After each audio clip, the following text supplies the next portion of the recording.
All right. Welcome back, listeners, to the Nice to Meet You podcast with your host, your girl, Lynette. I hope you all are out there exemplifying the Mamba mentality daily and continuing to be great and continuing to be amazing. And in St. Louis, y'all know we just saw history be made in the STL. This week, Cori Bush unseated Lacey Clay as a Democratic elect for Congress. And on top of that, Medicaid was expanded. So now more people will have insurance and health coverage that they needed. Shout out to everyone who made it out to make sure your voice was heard on Tuesday, August 4th.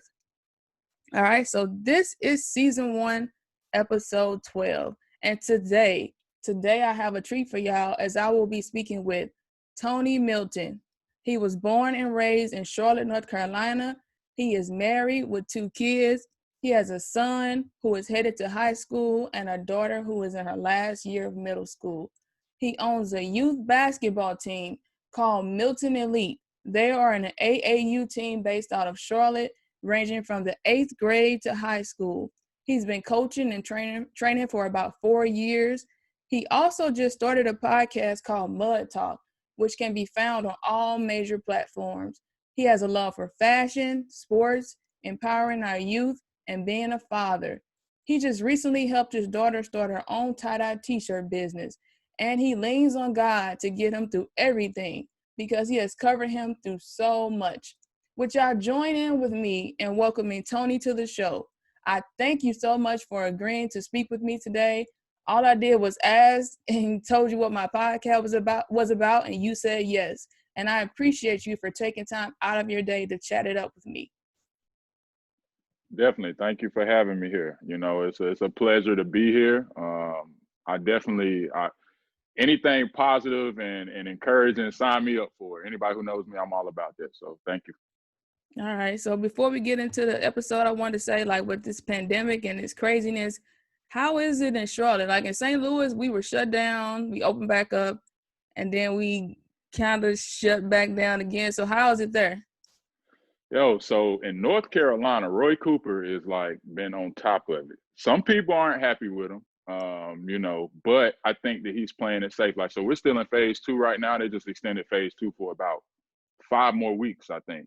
So, gyms, movie theaters, things like that aren't open. You do have to wear a mask everywhere you go. I think for the most part, Charlotte has been good. But of course, if you leave Charlotte and you go like South Carolina, it's a little different down there. But Charlotte's been pretty good overall. We got some strict rules going on, but it's all good. Wear your mask, wash your hands, stay away from people. You'll be good. How have you like adjusted to that? I mean, like me, I don't go out as much. So like I had a mask on and sometimes it's like, it's hot, but I do it because they tell me like I'm protecting myself and I'm protecting others. So I'm all about, protecting people. So it's an adjustment. It's just that, okay, I'll say at first it was like crazy because I feel like, man, I feel like the world just came like crashing to an end. And then I'm like, because I was so busy. And then like I had to sit down. I had to sit down and just settle my mind and get myself together. So like, was it like that for you? Was it like a shock? Yeah, well, it's like I'm of course like I'm an entrepreneur, so like I do a lot of different things and I'm always on the go. Like, I might get up and leave the house for one thing and end up doing like 10 things, just because that's how my day will go, for that day. But like for me, when it first happened, things did come to a halt. Like my basketball organization, for example, like the training facility that I was using, it stopped because it was the guy that owns the facility. He has like a daycare and there's a gym there. So we've been renting out the gym for like years now. And the daycare had to shut down. So the whole building shut down. So we weren't able to use our practice facility. I reached out to parents and the parents were kind of like 70-30 on like who wanted to still work out and who didn't want to work out. Because everybody didn't really know. They was kind of unsure about being in big crowds and things like that. So my basketball business came to a stop, like a screeching stop. And so that was kind of scary. I was able to continue training like in individual sessions. Like I had this morning, like when you reached out to me, I was actually leaving a session. I had like a couple this morning that I did from like 8 to 10. And so like, for the most part, that kind of hurt me because we would have been traveling. We would have been in tournaments all spring and summer. And, I missed that. This time last year, I would have been, on the road, probably in nationals right now. So that came to a halt. I do have a real estate investing business that I do with a couple buddies, and that came to a stop. Because people don't really want to invest their money during the pandemic. So like we're all kind of putting our money together, and people are worrying about, okay, if I don't go back to work for another 2-3 months, whatever the case is, this money that I would invest into going to purchase this property or that property, I might want to keep it in the bank. So a lot of things did come to a halt, but now as we're slowly opening back up, we're able to kind of get out there and, get back to get back on the grind, do what we was doing. So yeah, I'm good now overall. My wife, she's been working from home since like February. So yeah, like, so it's, she's used to it now. I don't think they're going back until like January, I think. Like, so yeah, Okay. but overall, I'm good now. All right. Well, let's get into it. For sure.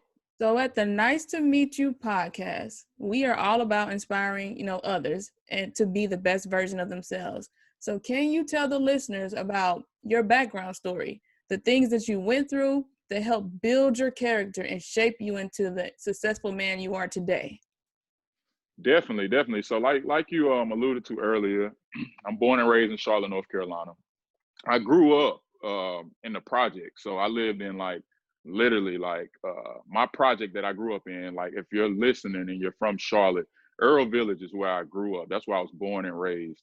It was one of the first housing projects to get torn down in Charlotte. So it was really bad there. It was really rough. I was in a single parent household, my mother, and it was me and my sister. But things were not really good. Like we weren't stable. There was a lot of different things going on. And so I didn't really get to see like teamwork being on display at an early age. I didn't have the 2-parent household. I didn't have a lot of love around me, but as I grew up, I had other people in my life, like my grandmother, my dad, who would step in when times were bad and kind of take us in, me and my sister, and really show us a different side of life. So I did get glimpses of that growing up, and I kind of knew what I wanted and what I didn't want at an early age. So I did grow up in the project, so I did see a lot there. I played basketball my whole life. Like at 7, I felt like all I wanted to do was make it to the NBA, and so I had hoop dreams. I stayed in church because of my grandmother. My grandmother, like if I went to her house, I had to go to church. Like it wasn't an option. At times, I really didn't understand it and didn't want to go at times because I was just a kid and the preacher was hooping and hollering and I didn't really get that. But it was like, when I look back on it, it was what was best for me, like in the future, because she instilled that in me. Like I got baptized at an early age because I was at church one day, and I think I was probably like 10 or 11. And like, I felt like a weird feeling, like I think it was like it wasn't a sermon. I think they were like singing a crazy song, like something that really just touched me.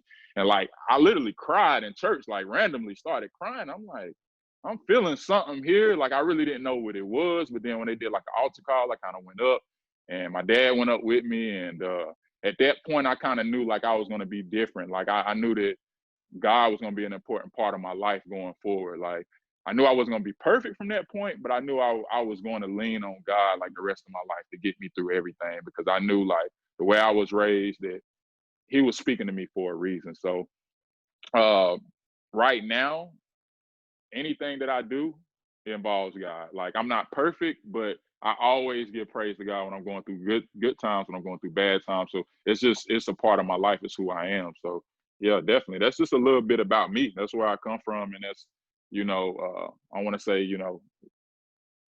who I am as a person for the most part, because I try not to shy away from the fact that I was raised in the hood. Like a lot of people talk about the struggle now, but until you live in the projects where, like me, my mom was on, drugs. Like she didn't have a job. We didn't really have consistent food in the fridge, and like cable TV and all of these like kind of luxuries like that my kids have and other kids have now, that I didn't have that growing up. So I think that, it kind of made me be appreciative now for having all the things I have. And I thank God every day, for where I'm at. And I could relate, because the grandparents, man, shouts out to the grandparents, because like me, I can totally relate to what you're saying. Like my grandmother, because my mother, in and out, sometimes I lived with her, sometimes I didn't. And if it wasn't for my grandmother, I don't know where I would be today. So like grandparents are so important. And just listening to you talk, okay, so you said you grew up in the projects. So how do you feel like just seeing other people, how they turned out? Like, where do you feel like you would have been if it wasn't for your grandparents? Man, in prison,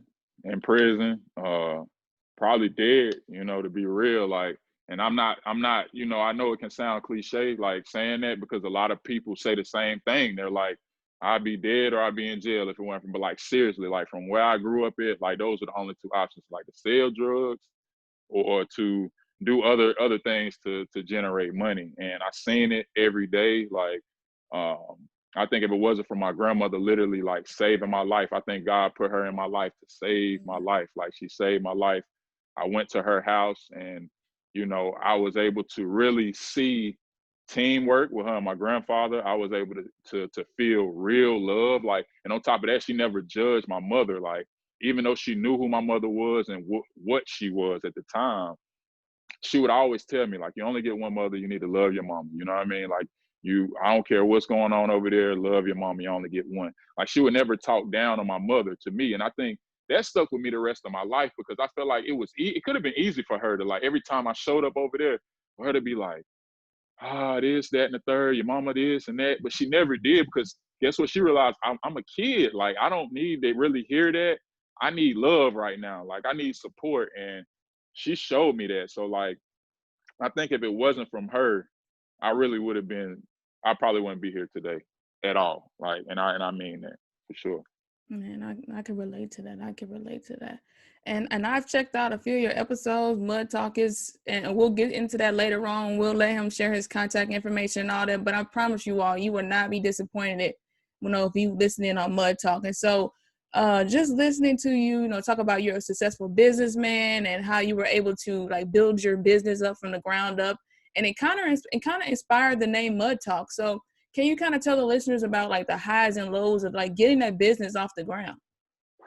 Man, like I can talk about, so like I said on one of my episodes, I'm on my fourth business now.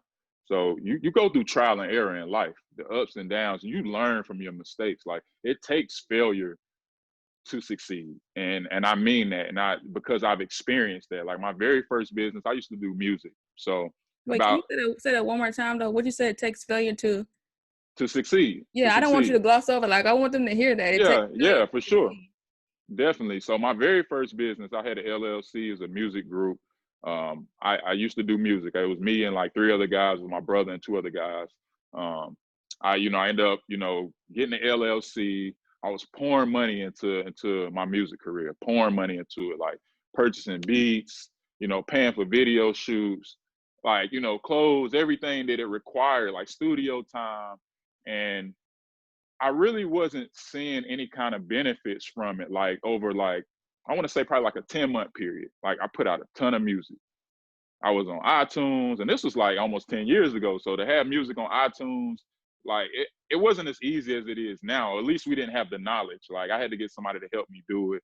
But long story short, that company fizzled out because I kind of lost my passion for what I was doing because I didn't really see the residuals. I didn't see the money coming back.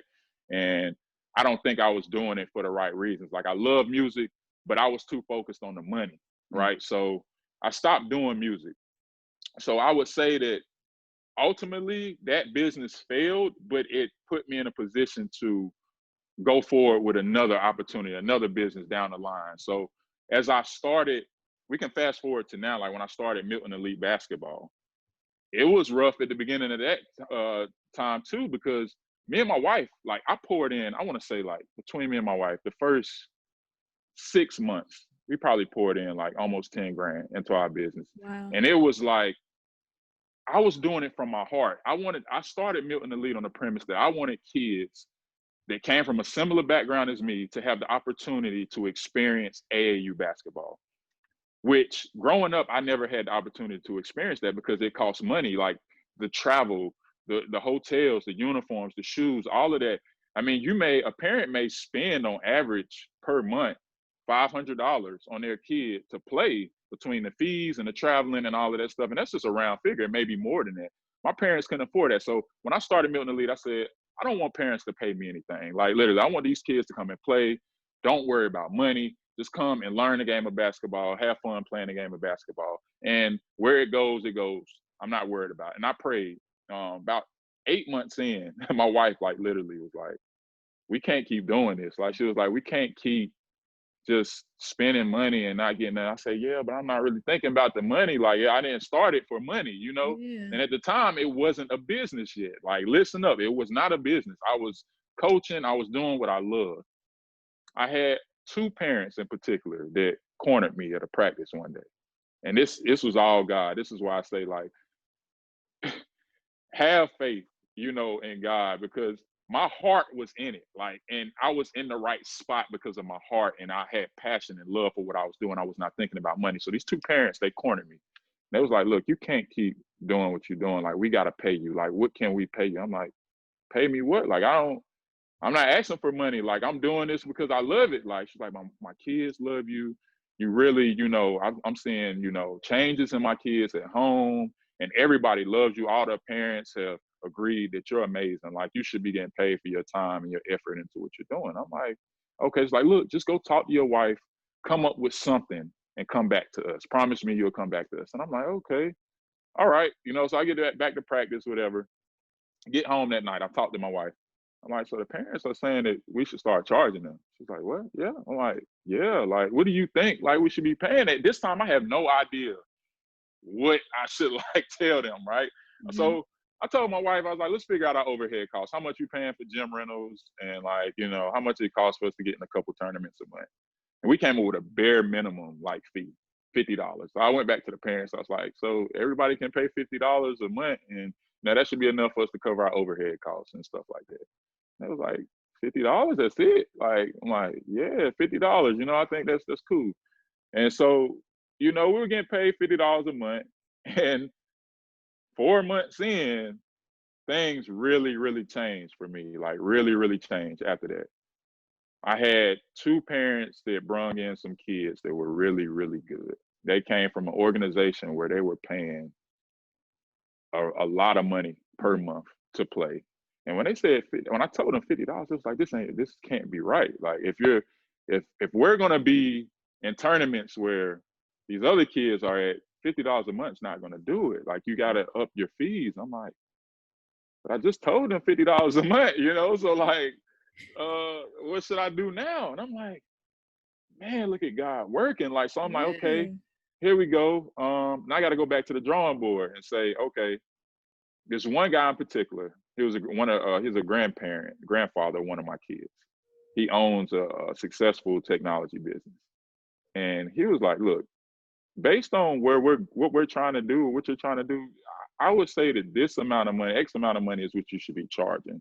Because that's right. If they want to play for a good coach, which you are, a good person, which you are, they would be willing to pay this, you know, for their kids to play.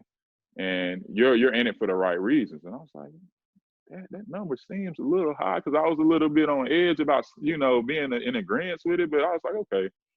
Went to my wife, talked to my wife about it. She was like, go with it, you know, talk to the parents. So we had a staff meeting, not really a staff meeting, but a group meeting with all the parents after practice, and just went over the fees, went over every, you know, talking point possible, you know, that would, you know, a question that a parent would have about why we're charging this and that.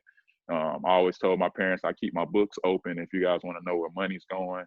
But, you know, all of those parents agreed that I should be profiting from what I'm doing. It wasn't about me paying for the gym time and paying for the tournaments. It was about me getting money in my pocket and being paid for my services. And I'm like, how does a crowd of people that I really didn't know, like 10 months ago, all of a sudden, like, literally come in my life and send my business in a whole different direction?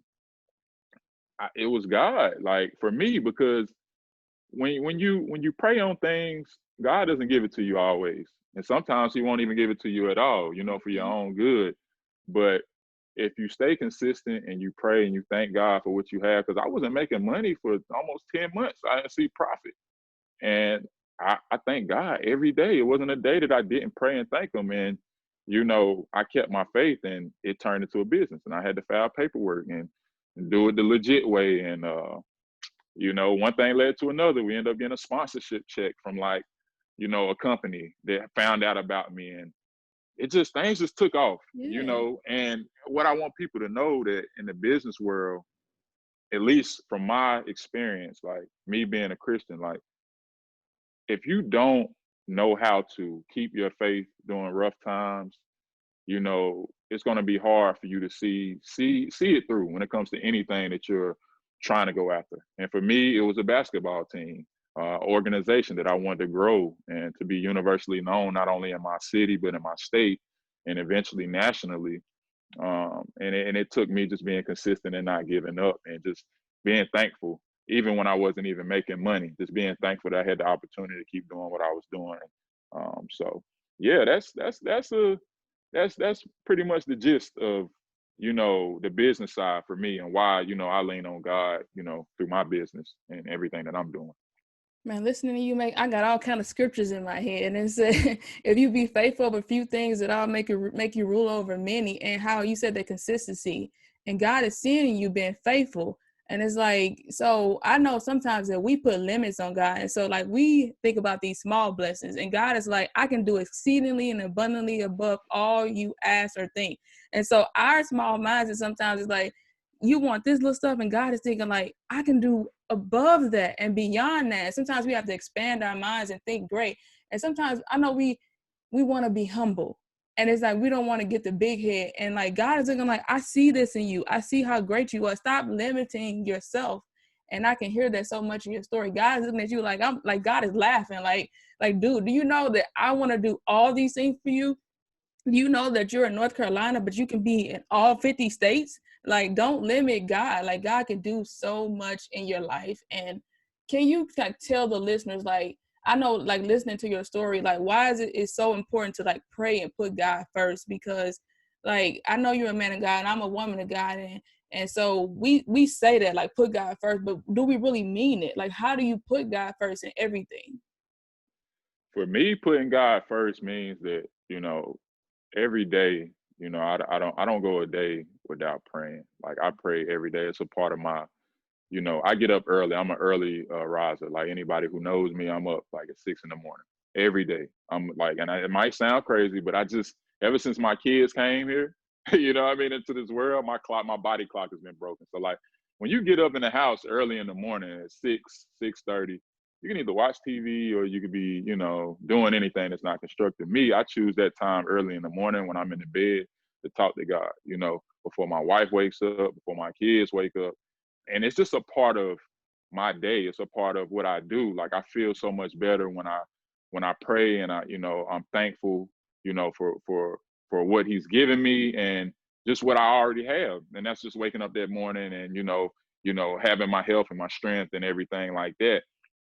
But I think that's, a part of my regimen when it comes to leaning on God is my prayer life. Like you have to pray. Like you have your rough days where at times you might not even feel like praying, and I get that. That's real. Like that's nothing that I'm not gonna sit here and shy away from that. Like because every Christian deals with that. Where you have a day where you don't feel like reading the Bible, or Mm-hmm. you might forget. You might look at your notification from the Bible app and you skip it and you don't even read that day.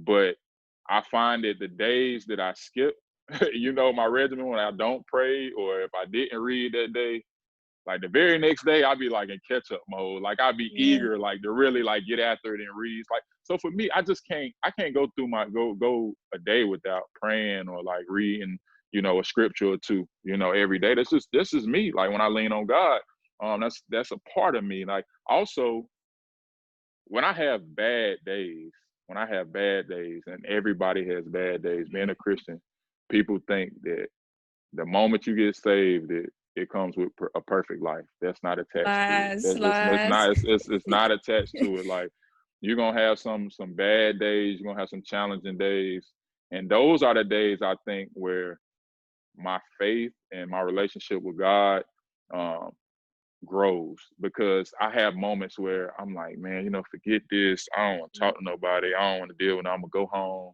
I'm gonna take a shower. I'm gonna eat, and I'm gonna go sit in my man cave and chill. Like I ain't even gonna interact with my family.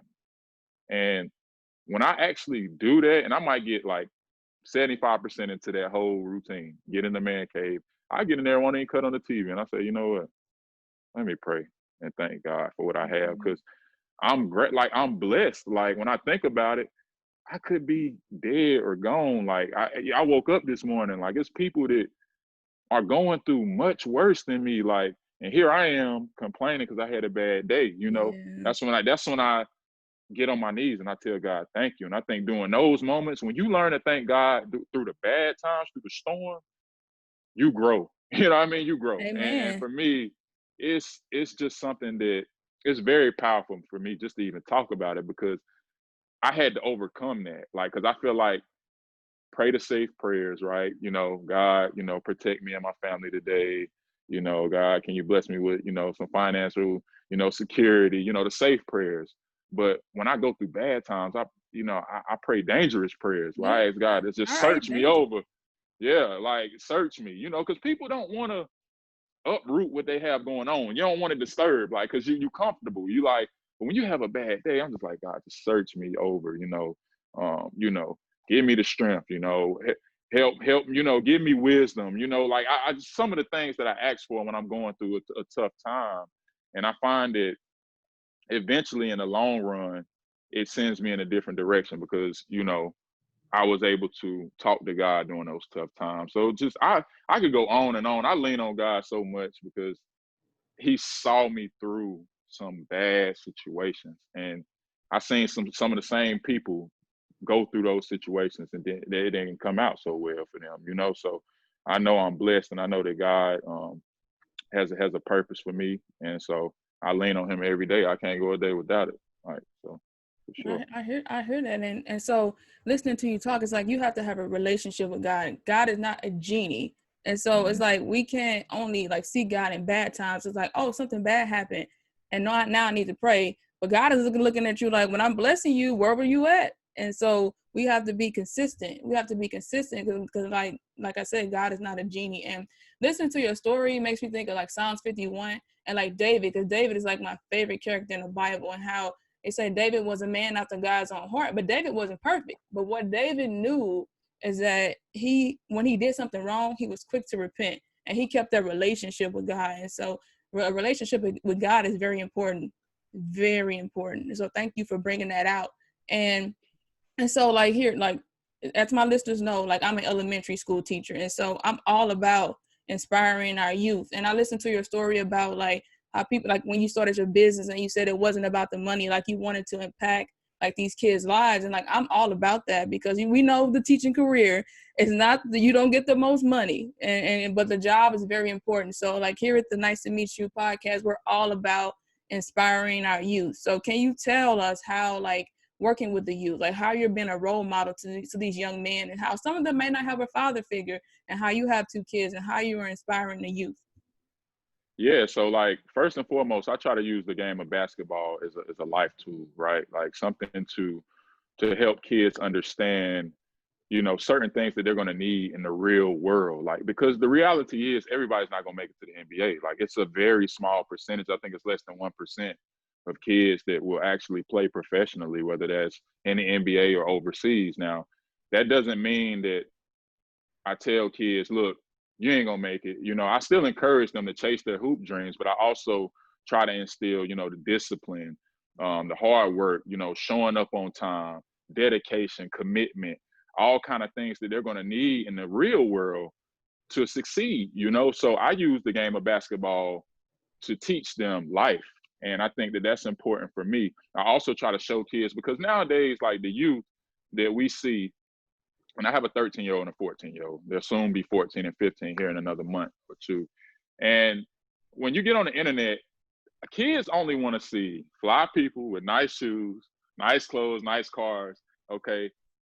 And they think that in order to be that type of person, you have to be like that person that they're watching, which might be, you know, any type of person. I mean, you name it, throw it out there. But I show my kids, because they look at me, they're like, Coach, you always fly, man. Like you know what I mean? I'm like, but you don't see me on the internet with like holding money up, stacking it like this, you know, Yeah. doing this, you know. I'm like, I do it because I work hard, man. I say you could work hard and you could live a life like that too, you know. Like, you don't have to, you know, do what they're doing to have the things that they have. You know, you just have to find out what you want to do in life and work hard and you know, go after it. So my number one mission, because of where I come from, is to really take kids and really show them a different side of life. To know that you don't have to box yourself in and think that this is the only option you have. Because the way I grew up, that's the only option they gave us. Yeah. Like in the projects, it was like, okay, you see a dude pull up in a nice car, you pretty much knew how he got his nice car. You see him with new shoes and stuff, you pretty much knew. So eventually, you want to do what he doing, but that's not necessarily right. You know, you don't want kids thinking that that's their out. Because once they start doing that at an early age, a lot comes with that. A lot comes with that. It's like You know, the crime. give Yeah, a quick scheme. exactly. And they think that, and again, you may see some money fast, but you also, you know, it's a lot that comes with it. And, you know, I don't want kids getting lost in that, because once they get in it, it's hard for them to get out of it, because this society thinks that it's just, that's what it's about now. Like, it's cool to be like that, you know? So if I'm doing this, like, why would I stop, you know? So I try to keep kids from going in that direction. I just try to lead by example, because I'm hardworking, you know, I'm upfront and honest with kids about my past. Like, I'm not afraid to tell them about where I'm from. You know, when I have one-on-ones, I have this one kid in particular who, he's in a single parent household, and his mom is just, she's that parent that's just never at the game. She never picks him up. Like, and I'm literally like having to be a father figure to him. Like, for the most part, he's the same age as my son, so he's 14. And when I drop him off at home, I see what's going on, you know, outside, and his older brother's like 18, 19, outside smoking and doing stuff. And I'm like, man, I'm telling him, like, make sure you're doing the right thing when you go home. Like, just because your brother doing that, man, you ain't got to do that. You know what I mean? You got talent, you know, stay away from that stuff. So, like, I try to tell him, because I see him going off into a certain direction. I try to spend more time with him. Like, I spend more time with him than probably any of my kids, because I'm always picking them up. And I think he's the one that God's telling me, like, you need to, you know, spend time with him. He's the one that you're going to make a difference in, because he has talent, but he's just surrounded by so much that he's going to easily, you know, he could easily become a product of his environment if he continues to go in that direction. So, you know, leading by example and showing them that I'm fly, you know, all the time. Like, you know, I ain't out there with them. You don't see me on the block. You know what I'm saying? Like, so you can be like me, you know, just work hard. Let me help you find a little job or something, or what you into. Let's figure out how to start a little company or a business or something. Just showing them a different way of life. And I think, you know, as a role model, you got to lead by example. You can't just talk. You got to walk it out. So, for sure. No, I appreciate that. And like with me, like inspiring the youth is like you said, they want to know that you care. Like you can say a bunch of words, but like actually being there for them, actually listening to them. Like my motto is to like treat them like humans. Sometimes we talk down to kids because like you think that they're a kid, like they don't know nothing. But like talk to them like they're a human, like they can, like they have feelings too. Like they like show them like that they're human. And I know that like sometimes, you know, with the jobs and working with youth, like I said, you don't get paid the most, but like that inspiration, like seeing that child's face light up, like with me and teaching, like seeing them get the math problem, them learning how to read, them like seeing like that smile, like that is what I do it for. I'm not looking for, like I get a check. Yes, that's what comes with the role. But like the thing that touches my heart is just seeing them light up, seeing like, okay, like this 8-year-old, and then like 10 years from now, they're 18 and going into college, seeing how I've impacted their life. And like, I hear you say that it's not about, like a lot of people do stuff to be seen, to stuff to be like, okay, like a photo op or to be on TV and to like push their name. But it's like, it's the things that you do when nobody's looking. Like you said, like you're taking care of him, you're making sure you're picking him up and dropping him off, you're doing all the extra stuff. And like nobody, like there's no camera following you. And so, you know, to be there for them when the lights go off, when nobody's around in their hard times. And so, like I said, I appreciate you for showing that, for like being there, like Black. So I'll say that, like listening to you talk is like sometimes Black people, we live for the now. And so we don't build for the future. And so to inspire our youth is like, you can see those rims out there, you can see these Jordans, you can see all that, but okay, 20 years from now, is that stuff still gonna be there? Were you consistent?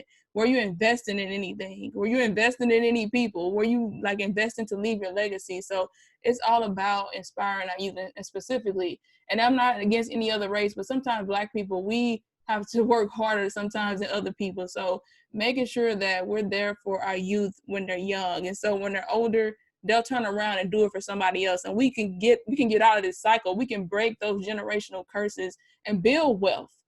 And so that's why I wanted to speak to you and just like I heard your podcast, but like speaking to you and listening to you talk, I can really tell that you're all about inspiring our youth. And so I want to go into like your giveaways and how you not, like I said, you're not just talking about it, you're being about it. Like I looked on a couple of things and I saw you like giving back for like Thanksgiving and different holidays and back to school giveaways. And what makes you want to like give back to the community? Man, I'm gonna be honest with you, and man, God is so good, you know, because when I grew up, I never experienced what it felt like to celebrate my birthday. I put up an episode of Mud Talk on my birthday on July 5th. It's entitled Celebrations. And I didn't know what it felt like until I was like 30 to celebrate my birthday, because as a kid, like my mom never bought me a birthday cake. And I love my mom, but she's come a long way to be the person she is today. And it's not an indictment on who she is right now, because everybody, as Christians, let me be clear, you got to have compassion. Eventually, you got to learn that, and that's something hard for people. So I had to learn to have compassion for my mother and why she was the person she was when I was a child. But I didn't experience like birthdays. I didn't experience Christmas outside of going to my grandma's house. My grandma always made sure she got me a Christmas present. My dad would always get me a Christmas present. Even if he had to put it on layaway and get it out after Christmas, he made sure I got something for Christmas. Now, my mom, it was always, in Charlotte, we had something called Christmas Bureau. It was something like where they would go out and give like Christmas presents to like needy families in the projects and stuff like that. But through the Christmas Bureau, you would get a box and it might say kid age 10 to 12. And it might be anything in that box. It might be something for a girl. It might be something for a boy. It might be something you can't wear. You know what I'm saying? It's just something random. And I don't knock the people that did it, because, you know, they had good intentions, right? So for me, I always said when I got to a point where I was able to give back, I would do it. Like, so, and for the right reasons, because I was that kid that mama couldn't buy school supplies. She couldn't buy Christmas gifts. She couldn't buy birthday gifts. And so my first year with Milton Elite, I was able to, a buddy of mine, he's like a brother, my boy Nari, he reached out to me, and he was like, his cousin owns a restaurant here in Charlotte. If you ever been to Charlotte, it's a restaurant called Cuzzo's Cuisine. It's a Black-owned restaurant. It's very popular in Charlotte. Like, anytime celebrities come in town, stuff like that, they always go to Cuzzo's. He's always on the news. He's famous for his lobster mac and cheese. So that's what he's known for over there. But they're good people, though, over there. Good people. So he connected me with Chef, and we talked. And he was like, "We already doing a back to school bash. Why don't you come over here, set up a tent, and we can kind of collab?" It was their first year doing it. And I'm like, "Cool." So at the time, it was like, I think like 4 weeks from the time they was doing it. I'm like, man, 4 weeks, how we gonna come up with stuff? I'm like, all right, we're just gonna go in the pocket. So me and my boy went in the pocket and paid for as much like school supplies and book bags as we could possible. And we went out there and we gave out, I know it was a few hundred book bags the first year that we gave out. It was a lot of book bags for 2 people in 4 weeks to come up with. Nobody else came up with the book bags, at least on Milton Elite's behalf. Like, we came up with that stuff on our own.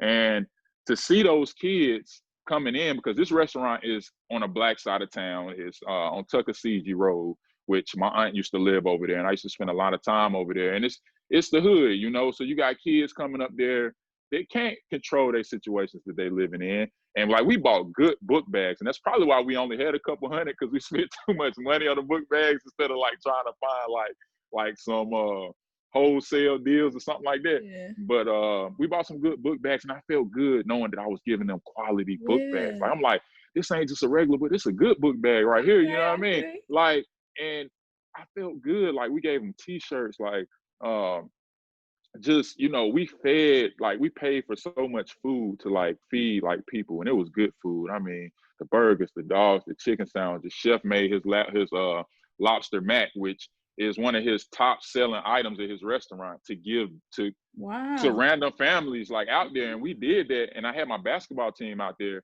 and most of my kids, with the exception of a few of them, are from South Charlotte, which is, you know, predominantly I want to say it's not like a rich side of town. I say everybody's rich over there, but if you live over there, the average house over on that side of town is probably like 500,000. Like, you know, so most of those kids are from that side, and they didn't really know what life was like over there on Tuckasegee Road. And they was out there serving all day, and like, they were humble, and, you know, they just really, I think they walked away from that and they appreciated their life more. once they've seen other people in different situations and giving back. But like for me, being able to do that, it touched a certain spot of my heart that was like, man, look at me, look at God. Like he put me in this situation to be able to help people because of what I experienced as a kid that I couldn't control. And I opened them gifts that I couldn't fit and I couldn't wear. And I'm like, man, I don't want this. Like, this ain't really for me. I tried to go out my way to give kids things that they were really like. And I knew that it was quality and it was something nice. And so, again, we did that the first year and then we did it last year. I'm actually working on a back to school event right now with a friend of mine because of course with COVID and everything, it's kind of different. Your kids aren't really going to school, but kids still need things because there's kids that go to school just to eat, a couple meals a day. So we're trying to work on something where we're going to be able to give, even if it's like some gift cards to families for them to go grocery shopping for the kids to help them get through the breakfast and the lunch, during the day, because anybody who has kids and you feed them 3 times a day, it's expensive. I got 2 teenagers and believe me, like we in the grocery store all the time. So just being able to do things for people that I know not only that they need, but they'll really appreciate the things that they're getting and they'll like them, So during Christmas, for example, like if we can give some money to a family or some gifts to a kid, like some shoes, some nice shoes, like, cause I know like he gonna remember that forever. Like I got these shoes, like it's not just like some random shoes. Oh, you here, take these, like, cause I was that kid. Like give me a present that you would give to your kids or something like that. And that's how I look at the giving back. Like I want to give back.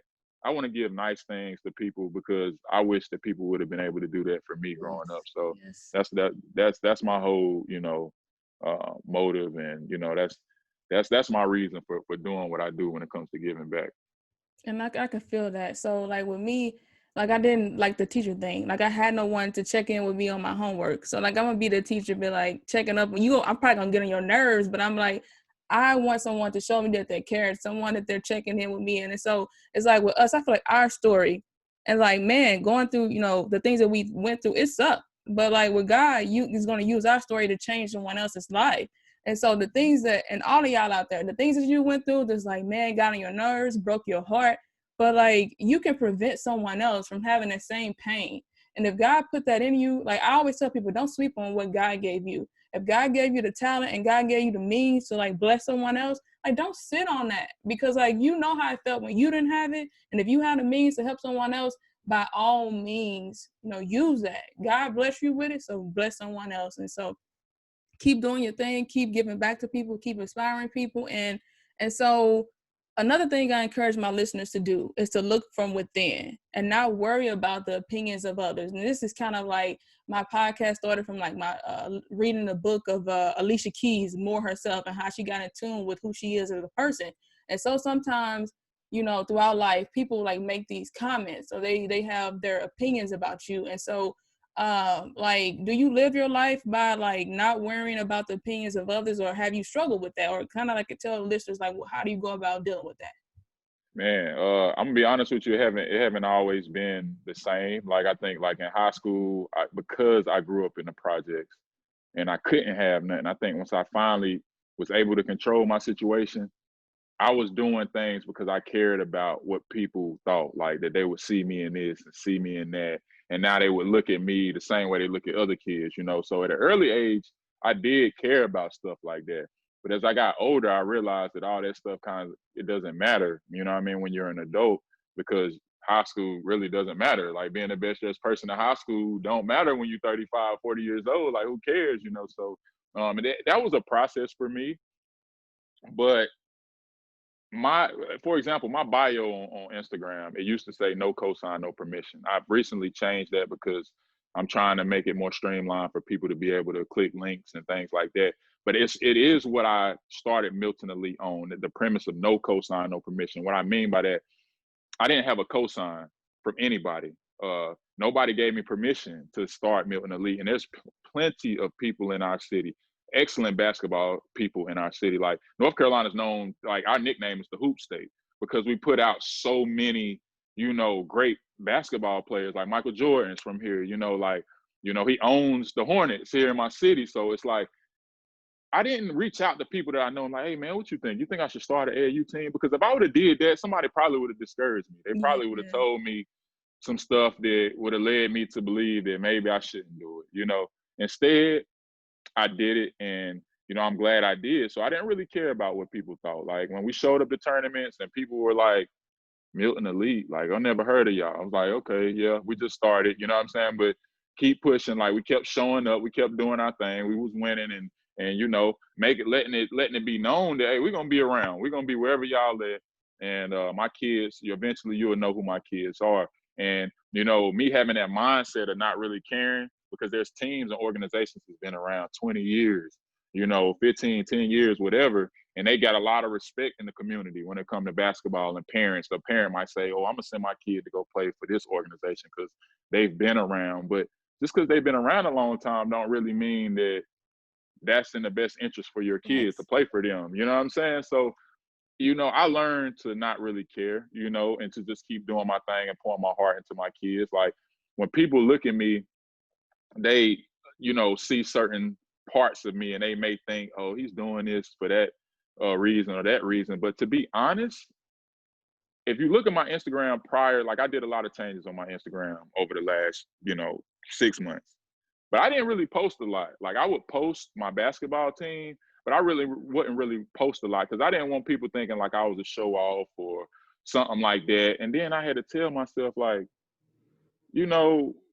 who cares if people think that, that that's what you're doing? At the end of the day, your reason, why you posting and, making this certain post or putting this on or putting that on, your reason. So don't worry about people. Yeah. So I would say learning to, really accept the fact that what people think about you doesn't really matter. It's a process. It's been a process for me. I can't tell people that I automatically never thought what people, never cared about what people thought about me because that would be a lie. You know what I'm saying? So it's really been an ongoing process for me. I'm thinking like at 35 now, I'm really at the stage where I don't really care now because I know what my heart is at. I know my intentions behind, or my reasons when I'm doing something. So yeah, like I would encourage people to try to grasp that concept early, because for me it took 35 years, you know what I mean, and trial and error and ups and downs, and having talks with people that really love you to say, like, man, you don't gotta care about them, if you know your intentions, your heart, man, keep doing what you do, you know what I mean? Don't care about other people, what they think. So listening to you, I know, like, not comparing our two stories, but sometimes when you come from humble beginnings and you had to struggle, sometimes I'll say for me, it's hard for me to accept people praising me. And so like you're saying, like putting a lot of stuff out there and people saying like, you think you got the big head, but they don't know when you did not have these things. And so it's not that sometimes I know with me, sometimes it was hard. It was easier for me to accept the bad things, the criticism that people said, because like growing up, it's like, that's kind of what I heard. And then the good things, I'm like, when people say you're great, you're amazing, your energy is crazy, and like, you're so inspiring and stuff like that, I would be like, what are you talking about? I couldn't really accept the good things that people said. And so like Alicia Keys was saying, like in her book, it's like, sometimes people don't understand. Sometimes it's hard to accept praise. It's like, people think it's just hard to accept criticism, but it's like, it's hard to accept praise also. So I was listening to you say, like, you putting all this stuff out and you think that people, and I don't know if you were implying this, but people are like, man, who you think he is? Like, you came from the project, you came from so-and-so, like, who you think you are? And it's like, it's not even like that. It's just like, you are inspired and you want to empower others. So you're putting that stuff out there to say that I remember when, but you can have this now. And so keep it up. And so I can totally relate to like the things that you're saying. So like, okay, so like your identity. And so like, what's like for like looking in the mirror? You said like you are starting to, not listen so much of the opinions of others, but like us, we know us as an entire person. There's things about us that we don't like. And so, or not so nice, or that we would want to like polish or kind of like improve. So have you learned how to accept the sides of you that are not so nice? Are you able to be vulnerable and show people that side and give yourself some grace in those areas? Yeah, so I thank God like for my wife because when you're with somebody, To the wife. yeah, like she let me know the real. Like the real side, like the things that I need to work on. And like for me, it's communication. Like I think communication has been like a real big communication and follow-up has been like two of my biggest things that like I really need to work on because I had so much going on when I started Milton Elite. It grew faster than I imagined it growing. And I would kind of defer to her, like when it came to like emailing people and like responding to a text or like doing things like that. She's like, look, you got to get better at like following up with people. Like these people, they believe in you. Like, and I'm like, I'm not doing it on purpose. I'm just not, I don't think I've ever really been in a situation where I've had to really like communicate, you know, on a regular basis and be professional on that level and stuff like that. So she's let me know pretty often that I need to work on my communication and my follow-up. That's something about me that I'm continuing to like work on to this day. Even with you, when you reached out to me, like it clicked in my head. I'm like, man, she hit me up an hour before the episode. Like she owned it. Like she's where I need to be when it comes to stuff like that. I'm the type of person I'm gonna hit you up like 15 minutes before. Like, all right, we good? We ready? You know what I'm saying? I actually had an interview recently that I had scheduled with a up and coming artist out of Atlanta. And it was a big deal when I reached out to him and I DM'd him and he was like, set it up, let's do it. And then I realized like the next day I said 11 o'clock. I was supposed to hit him up and I ain't hit him up at 11 o'clock. Like I followed up with him and everything. And we had some communication, but he happened to be in the studio and he had a ton of other things going on. And so it kind of brought me back to reality. Like, man, you really got to work on your communication. Cause that was a big interview for me. Like when people would have seen, would have saw that on my podcast that he was on there, people would have been paying attention. People didn't even know who I was and weren't even trying to figure out who I was, so that's a part of me I really got to work on, like communication. That's something that, and I'm learning that it's a bigger deal than what I used to think it was. Like I really didn't used to care about it. Like communication, I get to them when I get to them. Like they know this, no.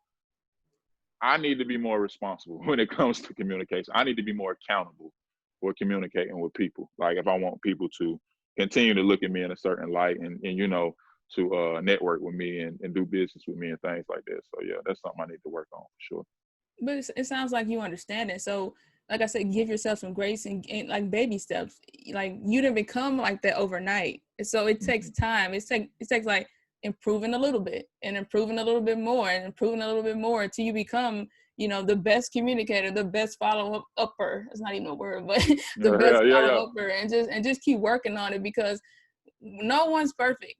And so we have to accept ourselves. And I created an episode a couple episodes ago. It's self-acceptance. And so how like my channel is about, my podcast is about constantly working to become the best version of yourselves, but also accepting yourself for who you are. And so how like with the opinions of others and trying to change, and you change if you want to change, and also how sometimes we want to try to change people, but people have to have the mindset to want to change themselves. And so just accepting yourself for who you are and giving yourself some grace and knowing that, okay, our weaknesses and our strengths and things that we need to work on, but being compassionate and being kind to ourselves. Like if you had a friend that didn't follow up, and sometimes how we're more compassionate to our friend or family member that may have challenges in certain areas, but we like beat ourselves up for the same thing. And so being compassionate for both sides, compassionate for yourself and compassionate for others. And so self-care. Let's talk about self-care. And I know like, and so as a woman, I said, like, I know what we do to make ourselves feel good and our alone time and stuff like that. And so on one of your podcasts, I know you said that during the pandemic, you were like, man, I can't get no haircut. Like I haven't got a haircut and I don't know how long. And so how do men in general, how does like Tony, Coach T, how do you take time out your day or weekly to find time for self-care? Yeah, so of course, you just spoke on it. Like the barbershop for me, like it's been my thing since I was in middle school, especially when I lived with my grandmother. Like she gave me an allowance, and at a certain age, it was like I was able to kind of, make the decision to get my haircut every week. So I'm like, I'm gonna get my haircut every week. Like it's gonna be my thing. Like I would go to the barbershop, talk to the barber, see the people in there, just the environment. It was something that I look forward to on a weekly basis. And of course, like just being well groomed was something that I knew I wanted to be. Like I didn't want to be like, as you can see, I don't have a beard just because God didn't, he said that the beard, it wasn't gonna be a part of my, I done had this little peach fuzz forever and a little mustache, and my dad's the same way. So, but I always thought that being well-groomed was something that I knew I wanted to be. So going to the barbershop is my thing. Like I still go once a week. Like me and my son, sometimes my son, he's a teenager. So one week he might want to grow his hair out. One week he might want to get a haircut. So he might not go every week, but for me, I go every week. That's something that I do.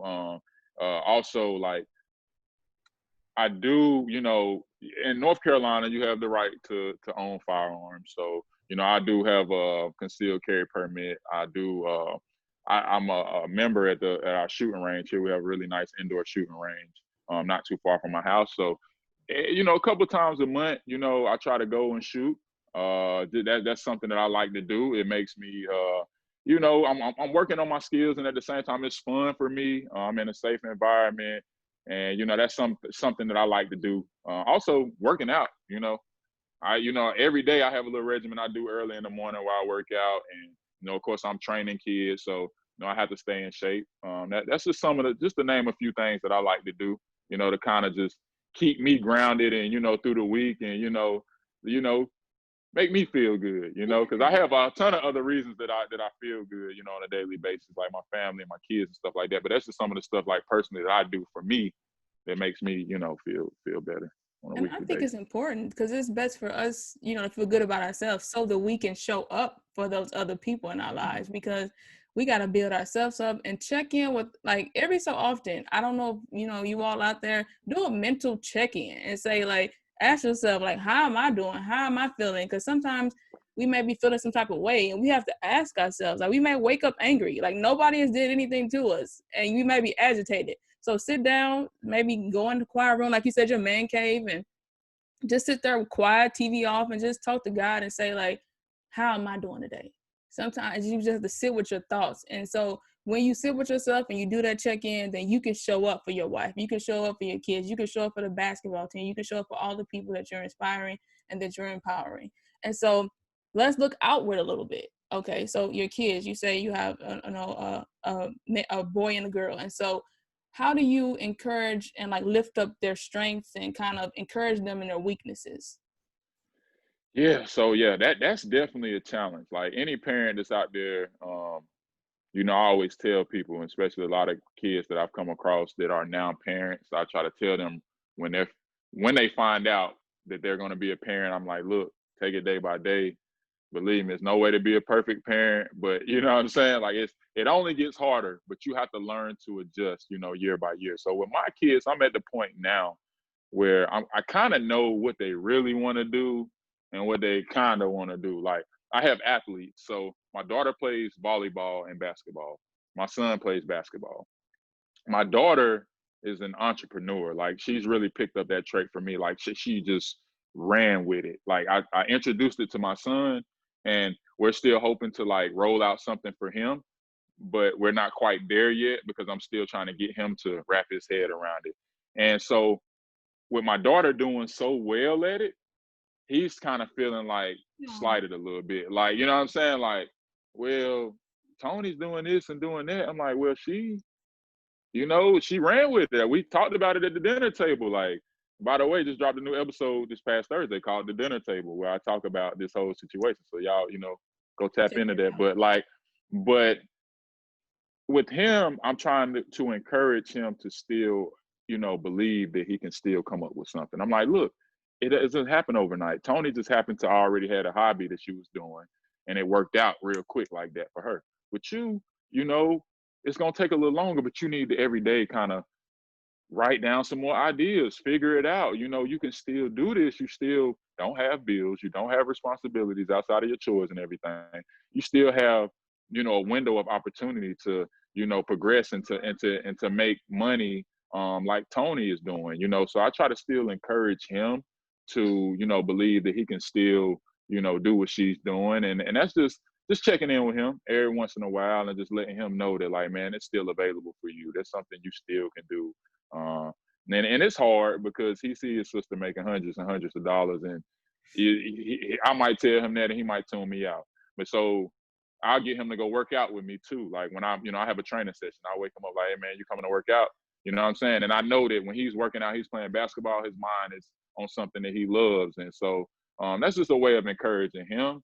with my daughter, it's a lot different because they're two different kids. You know what I'm saying? It's like with her, encouragement comes at times where I think that you wouldn't expect the dad to step in. Like, for example, like when it comes to hairdos and stuff like that, like her and my wife, like they had this little thing where like they're both like natural. So they got the natural thing going on. And like they do these, let me make sure I'm getting it right, like a twist Right, get out it or something through. like that. Like, so a twist out. And like, so they get into these little things where like she wash her hair and she be like, well, I don't want to wash because my mom ain't gonna do it. But I'm like, Tony, you beautiful either way. Like, you know what I'm saying? Like, you see yourself like you're naturally beautiful. Like, you have good skin. Like, you're not dealing with a lot of things that girls are dealing with at your age right now. And you know, I try to uplift her and encourage her in that aspect, like because she'll tend to start thinking that she has to have her hair a certain way or she has to, you know, have this going on or that going on. I'm like, no, you're already beautiful. Like, you know, so that's me like encouraging her to just understand that, like, look in the mirror, you're already beautiful. You know, you don't have to have your hair this way or that way. So I kind of do that with her, you know, whether she believe it when I tell her or not, you know what I'm saying? That's another story, but that's what I do with her, you know, when I had a chance, because, you know, I can't do her hair. Like, so if her mama tell her she gotta wait, she Don't gotta wait. sleep. There's nothing I can Yeah, do. you Like, maybe you you know, can. it's possible. Like, you know, I think I gave her a ponytail when she was like 3 Okay.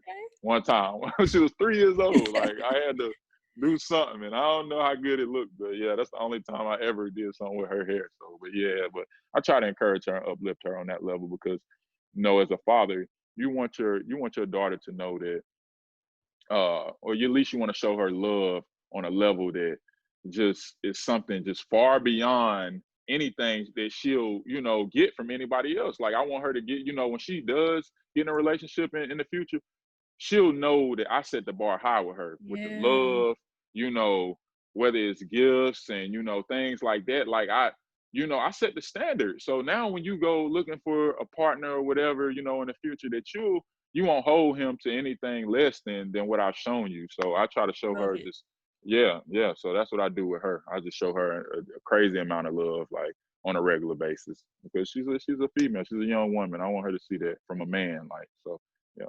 Yeah, I said a daddy daughter, and I didn't have the relationship with my father. As I tell the listeners, he walked out of my life when I was like 4. So when I see the daddy daughter relationship, I said like it's one of the best relationships out there. And I'm not just saying it because like the daughter, she gets her self image, her self esteem is built up from you. It's like the words you speak to her, how she sees how you treat her, your wife, like all of that. It's like she's looking at all that. She might not be saying a thing.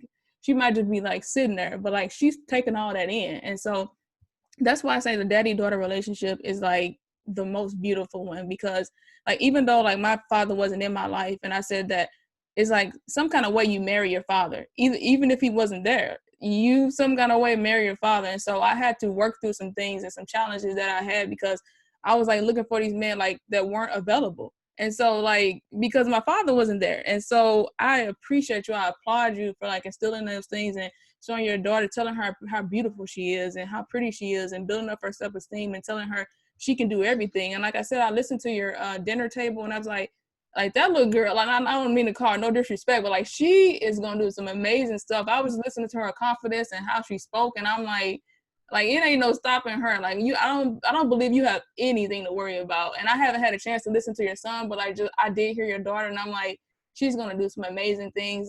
And we'll get into that now. Like, can you tell the listeners a little bit about your podcast, like the background story, how like the platforms they can listen to you on, and maybe just a little snippet about some of the things you've talked about in your podcast, and give them your like your contact information, and so they can reach out to you.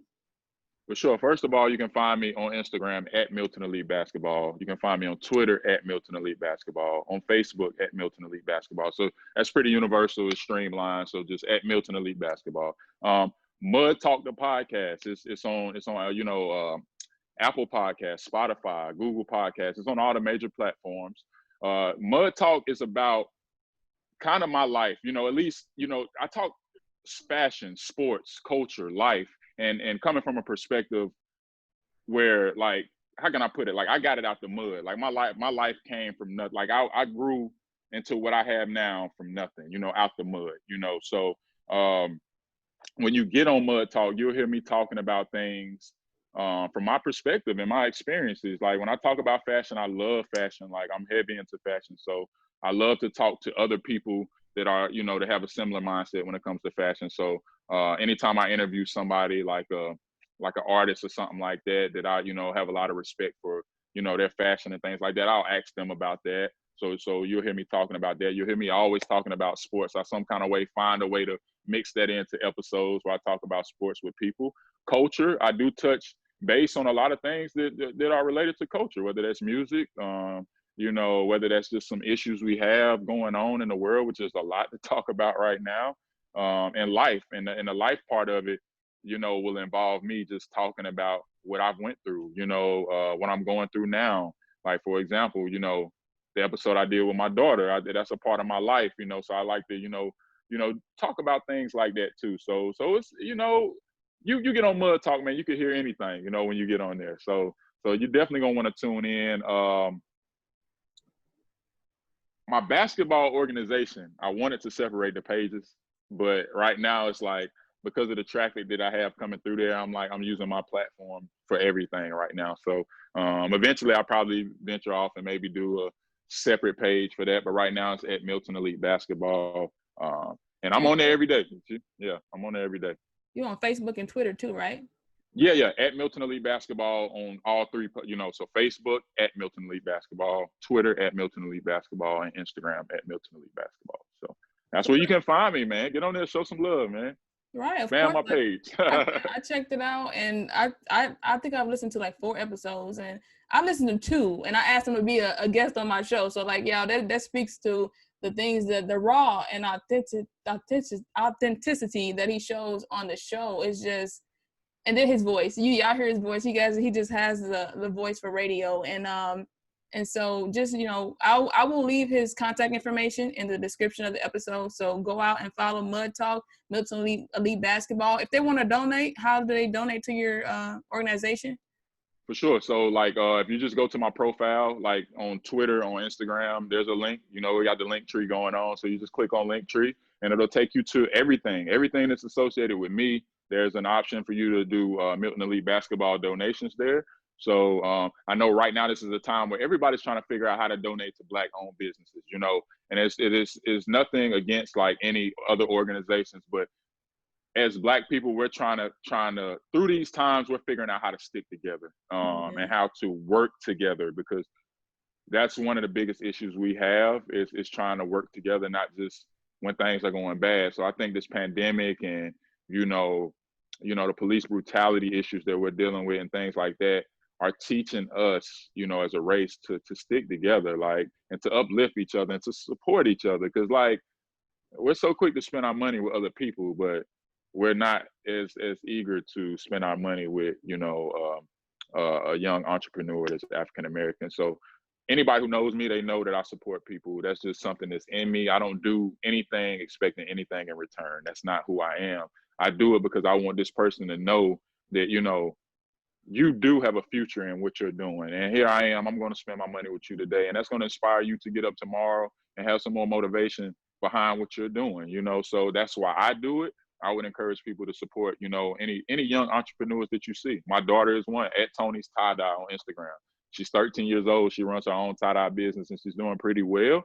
Her shirts are very, very, you know, cheap, $15 for a shirt. She's doing Nike socks where she's tie-dyeing Nike socks, which have been probably her #1 seller. She's doing long sleeve shirts for the fall and the winter. She's doing hoodies right now. So she's doing a lot and she hand makes everything. So hit her up, follow her at Daughter of Milton Elite is her main page. But yeah, follow her, man. Show some love, man. That's where you can find me. That's what I got going on. So I'm on there every day. Okay. And so closing it out, can you leave some advice for the Black man, the Black single man, the Black married man? And I want you to hit on that topic because like being a Black man in America, as we know, is rough right now. Being a Black person, period, but specifically a Black man in America, and speak to the one that may be rocky and they're like wanting to follow God, and, you know, kind of tell them and kind of encourage them and just leave some advice to our listeners, you know, a thought that you want to stick with them. Like we talked about a bunch of things, but when they think about Coach T, Tony Milton, drop some knowledge on what you want to leave with them. For sure, yeah. So I would tell people, man, through, especially when it comes to relationships, understand that this is my personal opinion. I'm gonna give you right now. Like, me and my wife have been married for almost 5 years, but we've been together for 15 years on and off. Now, as a man, I realized that I wasn't ready. Like, I was the reason that we weren't married 10 years ago because of me, So I think that men, we have the tendency to think that it's something out there that we're missing. Like, we're chasing something. Like in my 20s, like I was chasing. Y'all, listen, I don't mean to interrupt, but listen Yeah. closely to this. All right, go ahead. Yeah. So, and I'm being real. Like, I ain't trying to, step on nobody's toes, but I'm being real. Like, in our 20s, we feel like we're chasing something. Like, that it's like a dog chasing its tail, like something you never really gonna ever get. Like, you never, in my 20s, I was out there just having fun, and I felt like when I was gonna be ready, I was gonna be ready. My wife been ready. She was ready to settle down and do what was right from day one, and I wasn't ready. I would tell any young man right now that has a woman that you think that you love, and she inspires you to be a better person every day, and she's there with you on your bad days, she's there with you on your good days. Don't be afraid to take it to the next level with her, because that's probably the person you need to be with, because you'll run into a lot of people that are temporary, and you may have fun with them for the moment, but if you wake up beside that person, you might soon realize that, man, I don't want to be with this person. You know what I'm saying? You're going to have a lot of those. And that leads to emptiness, I think, overall, over time. Like, I think that me being able to wake up to a woman that I know that loves me and is going to be there for me, whether I have $1 to my name or whether I got $1 million, you know what I'm saying? She's going to be there for me. And I'm going to be real, like, my wife knows this. Like, I deal with issues with my DM where a woman might DM me and say something, and my wife, I tell her this all the time. Like, I can't stop a woman from saying certain things to me. As a man, you got to learn to have discipline. Like, you got to learn how to respond to things or not respond to things, in a way that you respect and uplift your woman, because in the end of the day, women are going to try. They're going to try, and there's nothing you can do about that. Like, it's nothing you can do about that. If you got something going on for yourself, women are going to try. That's just like haters. You're going to have haters if you're doing something good. People are going to not like what you're doing for whatever reason. So you can't avoid that. You cannot avoid that, but you got to have discipline. You got to have discipline. And the easiest way to have discipline for me is to talk to God and ask him every day to give me the strength, to give me, the wisdom, and, just to order my steps every day, and the people that you're around, because if the people that you're around are so easy to accept you doing something that's probably not in your best interest, then you need to reevaluate the people you being around. That don't mean that, you should hate that person, because you should still have compassion for them and why they're, like that, and pray for them, But at the same time, you need to know that maybe it's not in your best interest to spend that kind of time, your valuable time around those people, you know what I'm saying? Because you may be in a situation that's not in your best interest.